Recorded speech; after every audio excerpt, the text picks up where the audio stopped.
The recent meeting of NATO's member states' foreign ministers, held to commemorate NATO's 75th anniversary and prepare for the July Washington summit, initially appeared as a demonstration of unity, but instead unveiled internal divisions among the allies. With the Russia-Ukraine conflict dominating discussions, this year's meeting held particular significance, especially as 18 out of NATO's 31 allies plan to increase defense spending to at least 2% of their GDP. NATO Secretary-General Jens Stoltenberg, as expected, advocated for long-term military support for Ukraine and proposed the establishment of a 5-year support fund worth 100 billion euros. The situation on the battlefield remains serious. Ukraine needs more air defenses, more ammunition, and more aid. I welcome that allies continue to step up with major new announcements. This is one country, Russia, attacking another, invading another country, moving forces, battle tanks, planes, missiles across the border to take control over Ukraine.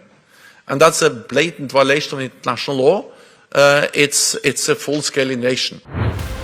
While member nations, notably the US, reiterated their commitment to aiding Ukraine in its conflict with Russia, NATO's plan to provide more predictable military support in the coming years faces both support and criticism among member states.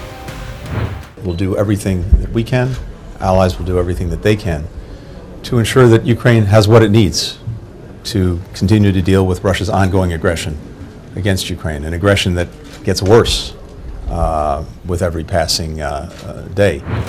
This plan, expected to be endorsed at the July Washington summit, marks a new phase in NATO's involvement in the conflict, focusing on coordinating military support efforts for Ukraine. We know what the needs are: air defenses, artillery, munitions. So I believe, based on what I heard today, that everyone, including the United States, is going to double back and, as necessary, double down on finding the resources that Ukraine continues to need. However, support for the proposal remains limited, with only the United Kingdom, Poland, and Latvia openly backing it, while detailed discussions are underway regarding funding proportions and mechanisms. Additionally, divisions persist within NATO on various issues, including expansion and the selection of a new Secretary-General, further complicating efforts to find consensus. Hungary's opposition to measures potentially escalating the Russia-Ukraine conflict underscores the discord within the alliance, as Foreign Minister Peter Szijjártó urges decisions based on common sense. We must do everything possible to avoid direct conflict between NATO and Russia in the coming period. Hungary's stance highlights concerns that such actions could cross previously respected boundaries, adding to the complexity of NATO's response as Russia's aggression in Ukraine continues.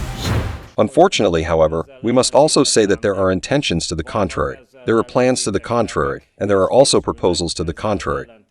There are proposals and plans that would certainly cross some of the lines that until now believed to be red. Hungary will oppose any proposal that would lead to an escalation of the war in Ukraine, a direct threat of a world war, or proposals that foresee the emergence of a conflict between NATO and Russia. As NATO faces internal disagreements, the upcoming Washington summit in July will be crucial in determining how a fragmented alliance can find common ground amidst Russia's ongoing provocations and Ukraine's ongoing suffering.